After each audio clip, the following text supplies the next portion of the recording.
Le GRI, c'est beaucoup de choses. GRI, c'est pour l'acronyme Groupe régional d'intervention sociale de l'Estrie. On est le 5e GRI au Québec. Le GRI, c'est un puissant moyen de lutter contre l'intimidation, principalement à l'école. C'est une vingtaine d'intervenants qui s'identifient tous et toutes comme lesbiennes, gays ou bisexuels, qui de manière bénévole vont à la rencontre des jeunes et des moins jeunes, donc pour démystifier tous les enjeux entourant les minorités sexuelles. Ce sont les écoles qui nous contactent, ce sont les milieux de jeunesse qui nous contactent, et ensuite on va dans les classes, on fait les interventions et on donne les ateliers, et il y a un suivi également qui est fait avec les professeurs. Ils ont des outils, donc c'est complet comme intervention. Et nous, on est vraiment formés pour faire une intervention de groupe. Donc, on ne fait pas d'intervention individuelle. Donc, notre objectif, c'est de référer cette personne-là, ce jeune-là, vers un organisme qui va vraiment pouvoir venir en aide, comme qui écoute tel jeune. C'est le seul organisme en Estrie qui parle aux jeunes d'homosexualité et de bisexualité, qui travaille en fait en amont du problème. Quand on parle de lutte à l'intimidation, ben, le travail du GRI, ça en fait partie. Moi, j'ai accepté de m'impliquer au GRI pour une raison fort simple. Chez moi, l'homosexualité était très bien acceptée. Mais à échanger avec les gens du GRI, je me rends compte que tout le monde n'a pas ce privilège-là. Donc, je pense que c'est comme donner au suivant. C'est absolument essentiel pour moi qu'un organisme comme celui-là puisse aller au-devant des jeunes dans les écoles et puisse expliquer c'est quoi l'homosexualité, démystifier un peu l'homosexualité et faire en sorte que les homosexuels soient mieux intégrés dans la société, mieux acceptés à l'école, et ça a des répercussions dans l'ensemble de la société.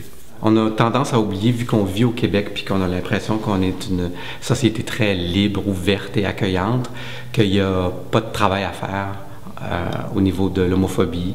Puis c'est pas le cas. C'est donner la chance aux jeunes, donner le droit aux jeunes de poser des questions sur quelque chose qui est trop souvent tabou, sur lequel ils n'oseraient peut-être pas poser des questions à leurs parents ou à leur entourage. Là, ils sont placés dans la situation où c'est le temps, puis on brise les tabous. C'est ça notre job. Il n'y a pas de gêne à avoir, il n'y a pas de mauvaises questions. Je trouve que c'est une très belle opportunité pour beaucoup de jeunes. Puis d'aller dans les classes, ça permet d'aller rencontrer les jeunes à une époque où ils se questionnent, eux, pas nécessairement sur leur orientation sexuelle, c'est la période où on se questionne sur tout. C'est les hormones, c'est la vie qui change, c'est les plans d'avenir, ce qu'on veut faire de notre vie. Donc, d'aller rencontrer les jeunes puis leur parler, justement, vous allez voir dans votre vie, vous allez rencontrer des gens différents. Puis voici, nous, on est des personnes différentes, mais en même temps, on est pareil. Et juste d'en parler fait en sorte que les personnes comprennent c'est quoi. Donc, il y a moins de jugement. Puis aussi, ça rend à l'aise ceux qui sont en questionnement de pouvoir se poser des questions et te poser des questions.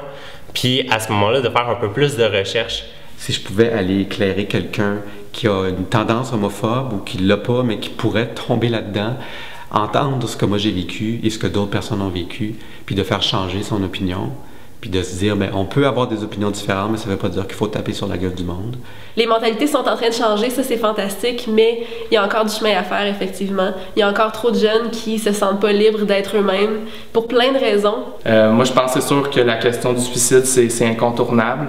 Il y a juste un jeune qui est en questionnement, un jeune adolescent, a jusqu'à 16 fois plus de chances de s'enlever la vie. C'est un chiffre que je trouve complètement aberrant. Il y a quelques mois, j'étais au gym, petite anecdote, et j'entends comme ça tout bonnement quelqu'un dire avec une voix très forte « J'aimerais mieux mourir que d'être homosexuel ». Ça sort vraiment de nulle part, j'entends ça. Et moi je me dis que tant qu'il y a des gens qui préfèrent mourir que d'être gay, que d'être lesbienne, que d'être bisexuel, le GRI a toute la pertinence.